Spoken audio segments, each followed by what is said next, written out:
El tema 6 trata de la cronología y el significado del arte rupestre paleolítico. ¿Vale?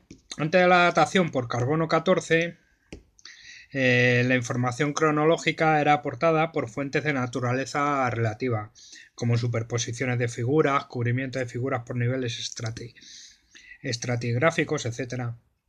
Lavater-Breuil propuso una cronología estilística combinando datos de las técnicas con la correspondencia en un nivel cultural. Era una clasificación cronocultural evolutiva. Leraguram aprovecha los estudios de Lavater-Breuil para conformar una cronología estilística, igualmente de carácter evolutivo lineal. El carbono 14 AMS ha supuesto un gran avance en la datación y por tanto la organización cronológica del arte prehistórico, dada su precisión, ¿vale?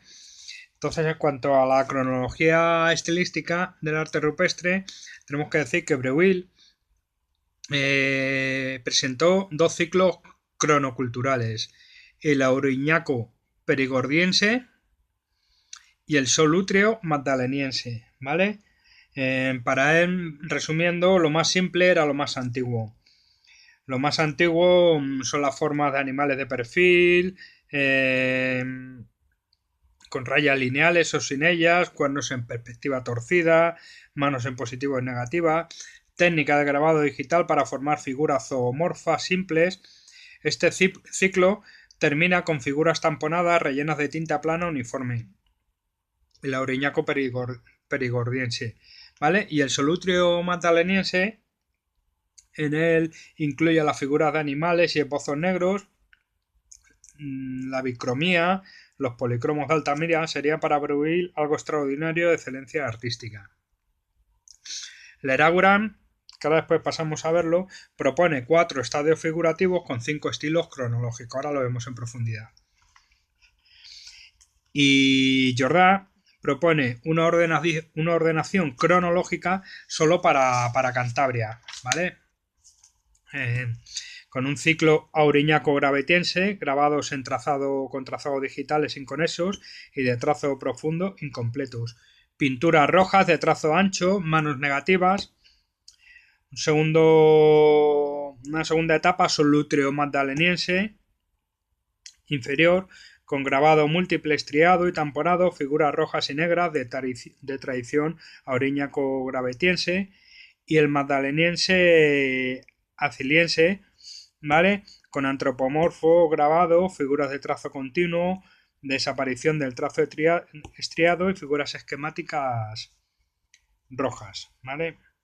Leraguram presenta 4 estadios figurativos. El estadio geométrico puro, trazos sueltos inconexos en soportes muebles. El figurativo geométrico, ¿vale? Con figuras zoomorfas de tendencia geométrica. El figurativo sintético, que son figuras zoomorfas sin demasiados detalles pero reconocibles. Y el figurativo analítico, con tendencia al naturalismo zoomorfológico. ¿Vale? Los estilos de Leraguram se utiliza mucho a la hora de estudiar o de comentar una lámina.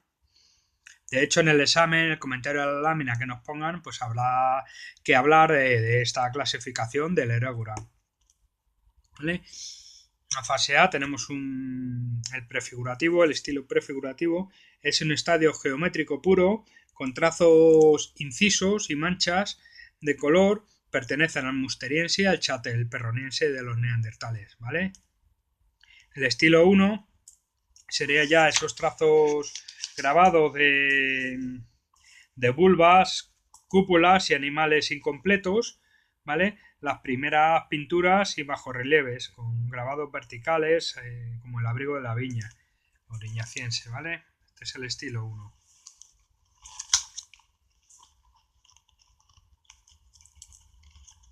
Aquí lo tenemos, el estilo 1. Este es, ¿vale? Esas vulvas, estas primeras figuras zoomorfas, incompletas, de trazos sencillos y demás, ¿vale? Pasamos al estilo 2, gravetiense y solutrense, ¿vale? Inferior, son los primeros santuarios. Animales con línea cérvico-dorsal en S, ¿ves? Se hacen con una S, tumbada, cabezas pequeñas, ¿ves? Aquí las cabezas muy chiquininas y desproporcionadas del cuerpo, perspectivas torcidas de los cuernos, ¿vale? Y sobre todo este periodo son las Venus y los signos. En cuanto a los signos, son vulvas compuestos, ¿vale? El estilo 3 sería el solutrense medio y magdaleniense, ¿vale? Estamos aquí en el estilo 3, solutrense medio y magdaleniense inferior. Animales con línea en S cérvico-dorsal menos pronunciada, ¿vale? Ya es menos pronunciada, se nota aquí, ¿vale? Mayor detallismo en las figuras, ¿vale? Empiezan a aparecer aquí un poquito de crin, las patas más definidas, en la cola, ¿vale? Mantiene cierta desproporción, la cabeza es más pequeña que el resto del cuerpo, son tintas planas, ¿vale? Vientres orondos, ¿vale? Los vientres se dibujan así grandes, orondos. Cuellos largos, anchos. Aparecen los híbridos en esta época, nivel 3. Cuando nos pongan una lámina de un híbrido, un batracio, de esto sería estilo 3 según Leraguran, ¿vale? Y signos compuestos más complejos. Y luego tenemos el estilo 4 antiguo, ¿vale? Que se caracteriza, bueno, representa el magdaleniense inferior y medio. Hay un gran naturalismo con muchos detalles. Aquí los ojos, los lacrimales, orejas, pezuñas, pelaje. Hay una combinación de técnicas, ¿vale? Realzamiento de los volúmenes, etcétera. Los signos son más diversos morfológicamente. Las figuras antropomorfas, algo más estilizadas, ¿vale? Aparecen sin cabeza. Y luego el estilo 4 reciente se sigue buscando el naturalismo en las figuras, pero sobre todo se busca más dinamismo, ¿vale? Mediante el movimiento de las patas, buscando con las perspectivas, ¿veis? Aquí que las patas aparecen, las patas delanteras aparecen una delante de otra, dando sensación de movimiento, ¿vale? Se pierde en detallismo en el estilo 4 reciente, magdaleniense, se pierde en detallismo, se gana en dinamismo, ¿vale? Esto es lo que nos cuenta Leraguran en cuanto a los estilos, ¿vale? Y luego tenemos que hablar de más cosillas aquí. Ah, sí, perdona, pasamos a algo muy importante que es la interpretación del arte rupestre, el significado, ¿vale? Entonces, el debate de la era post-estilística. Lord Blanchet en 1990 acuñó dicho término en el que afirma entrar en una nueva época donde cada vez será más difícil establecer cronologías artísticas basadas en simples impresiones. Se trata de un periodo en el que se plantearán nuevas y distintas cuestiones sobre el arte de las cuevas y los abrigos, ¿vale? En 1990 se realiza la primera datación por carbono 14 AMS que con sus limitaciones y criterios de conservación o falta de material carbónico nos aproxima a dataciones más precisas. El análisis físico-químico de los pigmentos también ha tenido un desarrollo reciente, ¿vale? Actualmente el debate ha decaído ya que numerosas dataciones por carbono 14 AMS concuerdan con la cronología estilística de Leraguran, bastante acertada la cronología estilística de Leraguran, ¿vale? Coincide con estas dataciones precisas de carbono 14. Actualmente se ha asentado la idea que los modelos de Datación estilística, que pueden ser aplicables a la generalidad de las regiones donde aparece este fenómeno expresivo pleistoceno, no se pueden sostener con rigidez, pero sí existen patrones formales que se repiten en regiones concretas dentro de una gran área de dispersión. A partir de los años 80, la datación por carbono 14 dio un salto considerable con la introducción de un acelerador de partículas. Y pasamos ya al significado del arte paleolítico, ¿vale? El mundo ideológico pleistoceno es uno de los debates más intensos en la investigación prehistórica.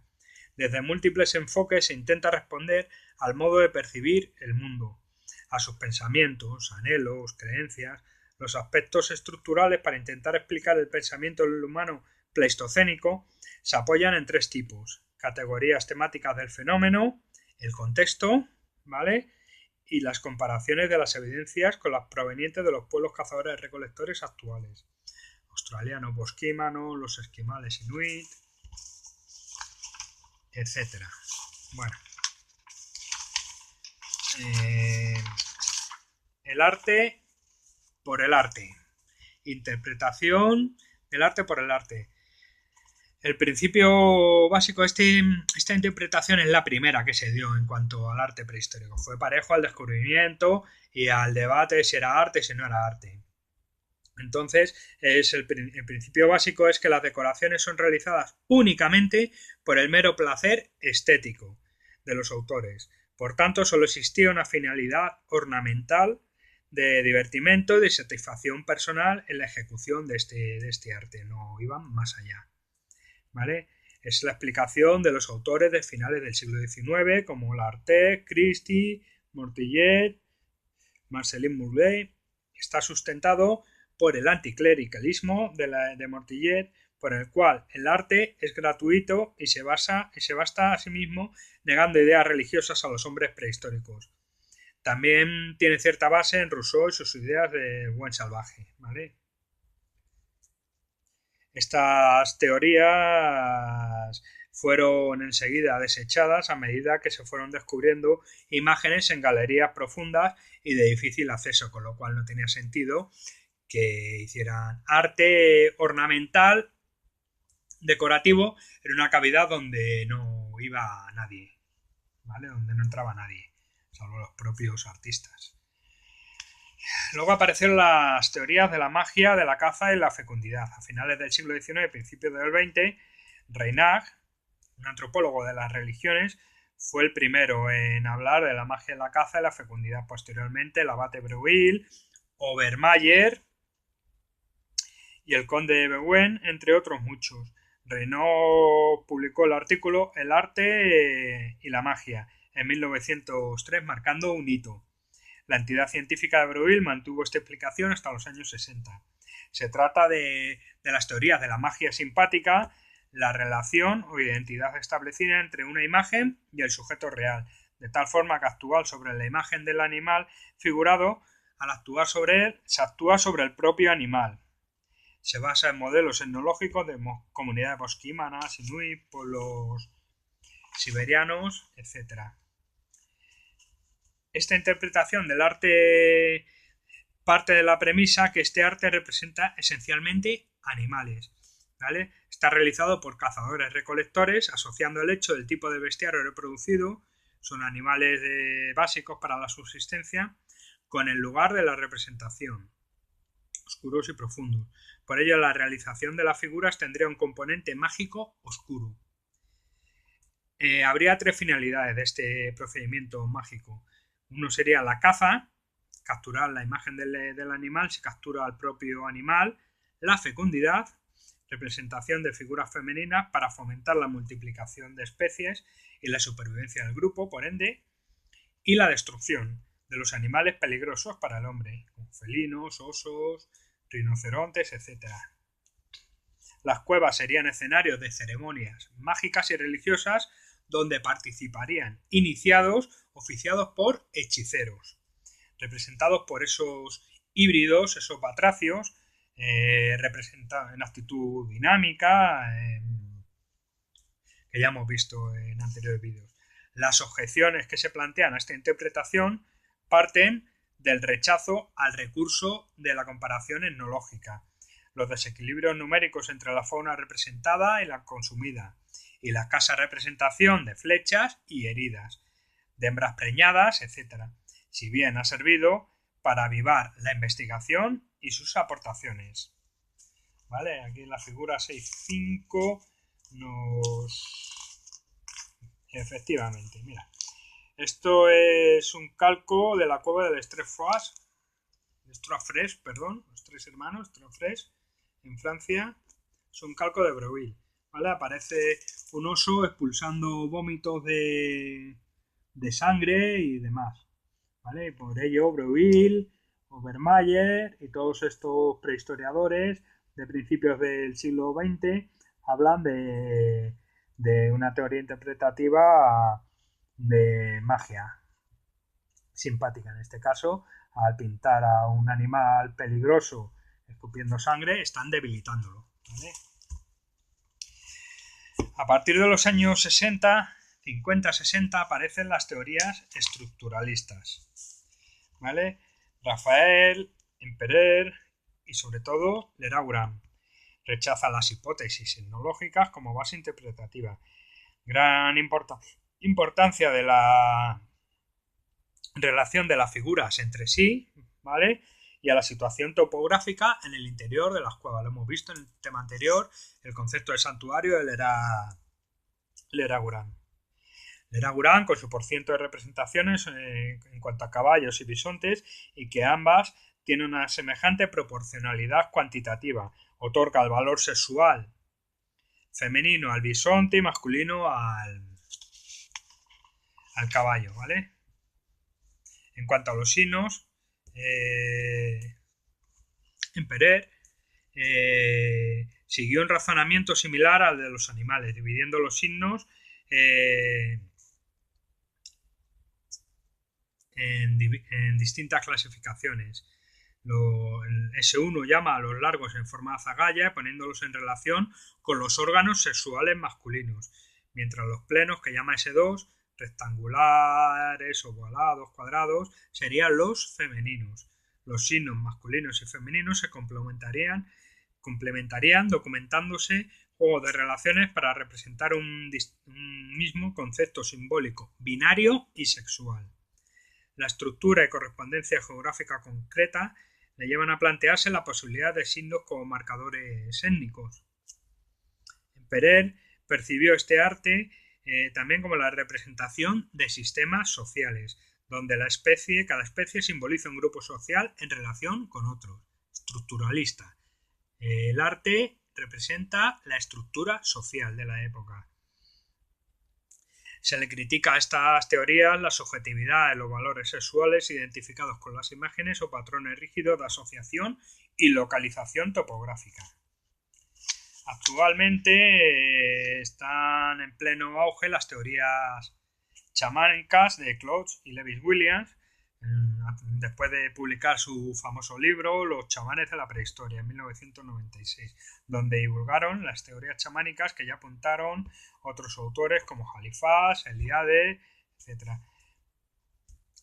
Claude y Williams apelan a la proximidad neurobiológica y etnológica para defender la validez de sus postulados.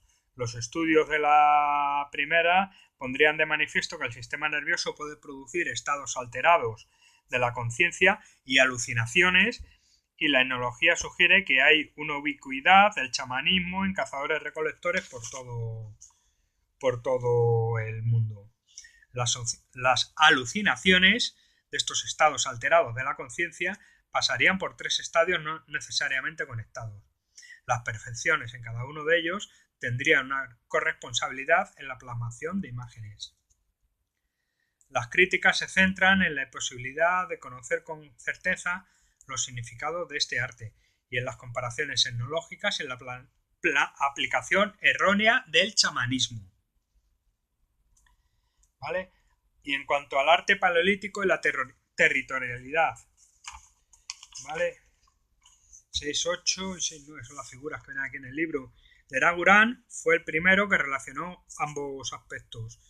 Moore, en el año 94, publicó un artículo en Complutum donde explicó las amplias posibilidades de esta línea investigadora de arte paleolítico. Identifica concordancias iconográficas, técnicas y estilísticas de las representaciones figurativas y no figurativas de varias estaciones del Cantábrico y cruzando datos con los provenientes de los lugares de ocupación. Por ejemplo, quiere decir la presencia de signos rectangulares y cuadrangulares y la concentración de representantes estilísticos de referentes estilísticos, como las ciervas de trazo estriado, daría lugar a que serían de alguna manera representaciones territoriales, ¿vale? Estas son las ciervas de trazo estriado que parecen sombras, ¿vale? Del Cantábrico. Estas se dan en la cueva del castillo. Menéndez ha centrado en la existencia de un grupo paleolítico que debió moverse por el río Sella y que tiene tipologías tectiformes similares en las representaciones, como en la cueva del Buxu y Tito Bustillo. Cierta unidad icónica en Cantabria Central a principios del Magdaleniense, donde aparecen rectángulos subdivididos, hablando del 15.000 a.C., omóplatos y paredes con ciervos, con estos ciervos de trazo estriado que parecen sombras, ¿vale? Existencia de máscaras en galerías, en las galerías finales del Castillo y Altamira, y en una riqueza formal y similitudes estilísticas en la industria ósea. Reinach dice que tanto la pintura y el grabado como el grabado prehistórico no podían ser el resultado de una sola causa, y si existiese una razón fundamental para explicarlo, no podrían eliminarse otras secundarias, concurrentes, sin las cuales no podríamos entenderlo. Es decir, Reinach aboga por una multitud de causas, unas principales, otras subyacentes, pero todas tienen importancia a la hora de hacer este arte, es como lo deberíamos interpretar, múltiples causas. Bueno, pues nada, terminamos el tema 6.